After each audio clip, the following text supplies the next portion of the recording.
Hi friends, this is Harna, Chartered Accountant 7/1 Narandalpet, Guntur. Friends, Section 43 capital B small h of the Income Tax Act, Finance Act 2023లో బడ్జెట్లో include చేశారు. So ఆ section ప్రకారంగా micro and small ఎంటర్ప్రైజెస్కి pay చేయాల్సిన అమౌంట్ని గనక agreement ఉంటే గనక 45 days agreement, లేకపోతే 15 days లోపల పేమెంట్ అయితే గనక చేయాలి.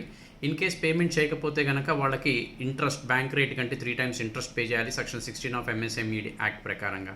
ఇన్ కేస్ అది పే చేయకపోతే గనక ఇంట్రెస్ట్ ప్రొవిజన్ కనుక పెడితే ఆ ఇంట్రెస్ట్ డిడక్షన్ డిజలవ్ చేస్తారు. యాజ్ వెల్ యాజ్ వాళ్ళకి ఎంతైతే పేమెంట్ చేయాలో అది కూడా డిజలవ్ చేయాలి. ఇవన్నీ కూడా ఈ సంవత్సరం అంటే ఫైనాన్షియల్ ఇయర్ 23-24 అసెస్మెంట్ ఇయర్ 24-25కి అప్లై అవుతాయి. ట్యాక్స్ ఆడిట్ చేసేటప్పుడు ఆ పేమెంట్స్ అన్నింటినీ కూడా డిజలవ్ చేసి దాని ప్రకారంగానే ట్యాక్స్ ఆడిట్ అనేది ఫైనల్ చేయాలి. సో ఇది ట్రేడర్స్ పేమెంట్స్కి అయితే కనుక అప్లై కాదు. సో మరిన్ని విషయాల కోసం stay tune to our channel. Thank you very much and all the best.